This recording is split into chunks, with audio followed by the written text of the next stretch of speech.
Alright guys, so today we're going to talk about how to reroll, who to reroll for, as well as the summoning guide. So today I want to talk about rerolling, right? Once you get into the account, there's no need to remove the data or anything for rerolling purposes, because there is a lot of servers that they're going to put out when they launch the game. So you don't need to remove the data or do anything crazy about that. Once you don't like the account, you could go to a different server and start a brand new one to do another reroll attempt. So pretty much that is it. They're going to add more servers, definitely, bro. There's going to be a shit ton of servers coming very soon. So let's talk about the summoning system on Stream Pointer. It's quite unique from all the different gachas that I've played so far, and also the pre-registration rewards that you get. There's a lot of summons you could do right away. This is really nice for us to reroll to that really good 5-star that you really want, and I will be talking about the best 5-star to look at the very end of this video, so stay tuned for that. The summoning system is quite different in One Piece Stream Pointer because you got to choose the specific attribute on every single summon. So if you do a multi-summon, you have to choose between which attribute of that specific character that you want to get, and there's more other filtering that you could do, which is pretty nice. So I talked about these selections and filtering. What is all that about in this summoning system? So right here we have a detailed explanation right here. So we have red attribute characters, blue, yellow, purple, as well as a 4-star symbol, 5-star, and then the question mark means like a random character. So anytime you do a multi-summon, it would prompt you to select which of these symbols that you really want. So if you are lacking on some red characters, select the red one. If you're lacking on some, blue characters, select the blue one. And also, if for example you get a symbol saying 4-star or 5-star, select those as well. I mean, depends on what you really want. And if you see a 5-star symbol, then definitely go for that, because you're probably getting a 5-star on that summon. And as well, the question mark means random. If you don't really want anything specific, you can just go for a random character. So this is what the selections are for the summoning system. So here is a multi in One Piece Stream Pointer, guys. So as you can see, you have 10 selections, and each and every single selection you could choose, right? You could choose between a random one, or a red character, or a 4-star character. So most of these are just becoming random at this point, right? And we got a blue one right there.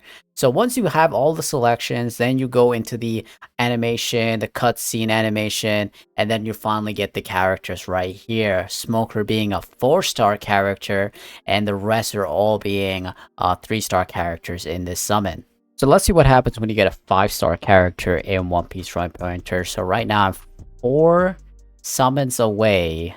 Get that guaranteed 5-star. So right here, we're just going in with the single summons, choosing whatever right there, random characters right here.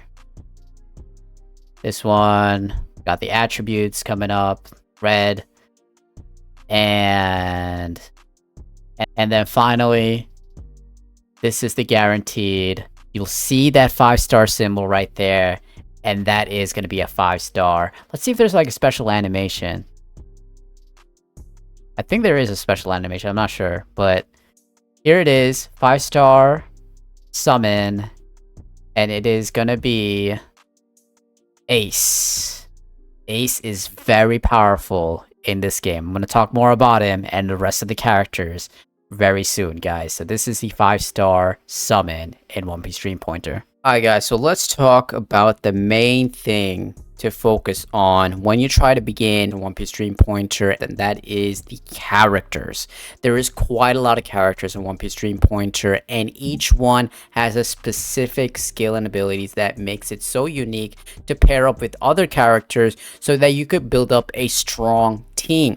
I mean, regardless if it's a 5-star, right, or if it's a 4-star, even a 3-star, like, all these characters are really good because you need good strategy to win the game. So the characters that I'm recommending for you guys right now is based off of my speculations on the beta test, as well as the Chinese community, what they think about every single character in the game so far. So as I mentioned before, Ace is literally the best character to pick up at the beginning when you play One Piece Dream Pointer. Why? Because all of his skills is AoE. And not only that, people are talking about how much damage output this guy is having when you pretty much, semi-max him out. Like, there's so many type of leveling systems in One Piece Dream Pointer. Once you get the 5-star ace, just level him up in a decent amount of time, and you have a huge powerhouse right there for ace, guys. I mean, both of his two of his skill cards, right? All of them AoE, and his special card is a huge damage, crazy of a skill. And honestly, I would definitely pick ace in the beginning because AoE attack, main hitter, you're gonna grind through the resources. You need a character that could go through that really fast, and that ace could do that, as well as going through the story and other modes. Ace is literally good, guys, but hold on. I mean, you probably want to drop everything and reroll for ace, but there are certain characters that is still good. We're talking about Crocodile next, guys. Crocodile is a very unique character. As you guys know from the anime, he has a lot of different type of skills. Also in One Piece Fighting Path, if you guys have played him, right? Sandstorm, right? We're talking about AoE right there, right? One of his skill card is AoE. I believe his special card is also AoE, but one of his special, I think his skill card, one skill card is continuous damage, and that's really important for boss battles, guys. Crocodile is really good for that. Continuous damage, specific for boss battles, which you most likely will be encountering in the story mode as well as other game modes as well. So I believe he has also damage reduction. I have yet to understand most of the skill cards and all these characters, but he is another good character to go through the story mode, definitely, because I haven't gone so far in Dream Pointer yet, but if there are any good boss battles, competitive, challenging boss battles, then Crocodile is going to be it. And I believe there's also PvP in the game, so Crocodile could also be really good in that. So I recommended two characters that are heavy hitters, really good for early in-game progression. Ace and Crocodile, really good. So let me just talk about the next few characters, mostly support characters, and that's what you really need. You need some support characters to get your main hitters more cards and more attacks and more buffs and shit like that, bro. And I said more cards because there's a specific character that does that, and it is Hawkins. I mean, bro, look at his special ability. He's drawing cards, bro. He's like the perfect character in this card game. Literally, he just keeps on drawing cards. Bro just keeps on drawing cards, shuffling cards, and that is the greatest advantage of this game. If you get more cards, then you're able to fuse between those two-star cards and 3-star cards. And this is the reason why every single team needs Hawkins. He is the #1 support character in the game right now, and I will be getting him once I get a heavy hitter like Ace or Crocodile. I also believe his passive ability is also some type of healing. I am not sure, but I do believe from the beta test I did see like a health icon whenever he actually did one of his skills. So I believe he has a passive ability where he's healing other characters. I mean, bro is beefed up at that point, bro. Like, he's the best support character at that moment. I mean, Hawkins is paired very well with the heavy hitters like Ace and Crocodile, as you just keep on using his skill and target the heavy hitters and then get their cards. They'll keep on fusing to 3-star cards, and Ace, all I have to do is just keep on putting out AoE attacks and just like clearing the mobs. It's literally that simple. And not only that, I mean, if he heals as well, bro, best support character. What can I say? That is strategy. That's definitely strategy that you need early in the beginning when you play One Piece Dream Pointer. We're talking about like support characters and how they pair well with some certain other characters. You know, Hawkins is universal, but there's also a universal support character that we all need, and that is Vivi. Vivi is a good support character because she has not only attack buffs, but also debuff skills and the ability to power up teammates' skill cards as well. So another skill she has that when she attacks the opponent, It leaves an attack debuff. Her special gives all her teammates an attack buff as well. So pretty much, she is an overall good support character, really recommended for your heavy hitters and pairs well with any team, and recommended for like boss stages or PvP because it's crucial that you power up like your certain heavy attacking units, and Vivi is that person. I'm gonna add another support character that I've noticed that is really good, and this is from the gameplays that I'm seeing in the Chinese community from Bilibili, and that is my man Beje. Beje is very unique because of his defensive supportive tank abilities.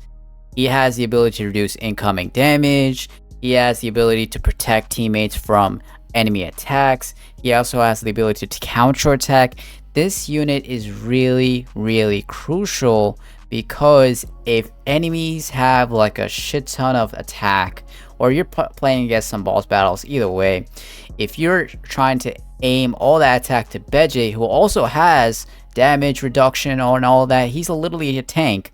You could just focus all those attacks on Beje while you use all the heavy hitters with the with Ace and Crocodile, and use those to do more damage to the bosses and mobs. So this is a good strategy that I've seen so far with Beje as being a good tank, and he's also in my recommended list as a good support character. Some other characters that you want to level up would be Zoro and Sanji. Zoro specializes in single target attacks, has high critical damage output, and his special is absolutely insane.